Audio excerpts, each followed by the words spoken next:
80 शब्द प्रति minute. Ready start. आदर्श गाव ही संकल्पना अतिशय महत्त्वाची असून राज्याचा सर्वांगीण विकास करण्याच्या दृष्टीने ही योजना यशस्वी होणे आवश्यक आहे.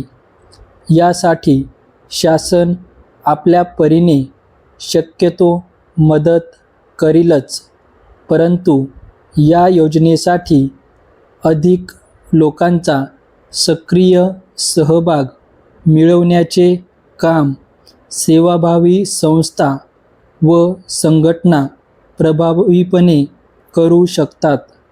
म्हणून अशा सेवाभावी संस्था व संघटनांचे सहकार्य आपल्याला घेतले पाहिजे, असे प्रतिपादन मुख्यमंत्री यांनी मंत्रालयात झालेल्या आदर्श गाव विकास कार्यक्रमाचा आढावा घेण्यासाठी आयोजित केलेल्या बैठकीला मार्गदर्शन करताना केले.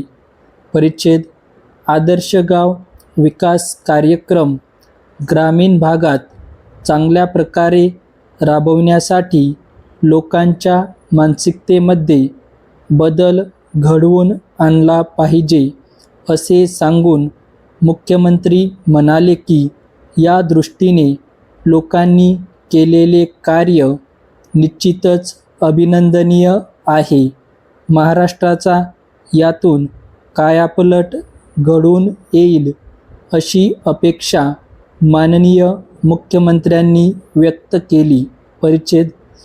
आदर्श गाव विकास कार्यक्रमासाठी लागणारा निधी शासन कमी पडू देणार नाही, असा विश्वास त्यांनी यावेळी व्यक्त केला. श्री हजारे यांनी यावेळी सांगितले की गेल्या 3 वर्षांपासून ही योजना कार्यान्वित आहे. आपण सेवाभावी वृत्तीने हे काम हाती घेतले असून देशाला दिशा देणारी ही नवी योजना आहे, असे सांगून ते पुढे म्हणाले की लोकांच्या सहभागाशिवाय ही योजना पुढे नेता येत नाही. काही गावांचे आराखडे पूर्ण झाल्याबद्दल समाधान व्यक्त करताना ते म्हणाले की निसर्गाच्या देणगीचा उपयोग करून ही योजना राबवावी.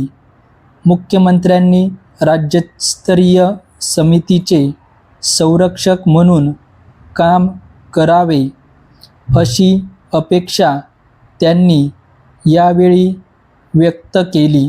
परिच्छेद. मुख्य सचिव यांनी राज्यातील सर्वात महत्त्वाची योजना म्हणजे आदर्श गाव योजना आहे, असे सांगून सर्व विभागातून आलेल्या योजनांपैकी काही योजना राबविण्यात येतील व या कार्यक्रमाचा लाभ अगदी शेवटच्या माणसापर्यंत पोहोचेल, अशा रीतीने कामाची वाटणी करावी, असे सांगितले. स्टॉप.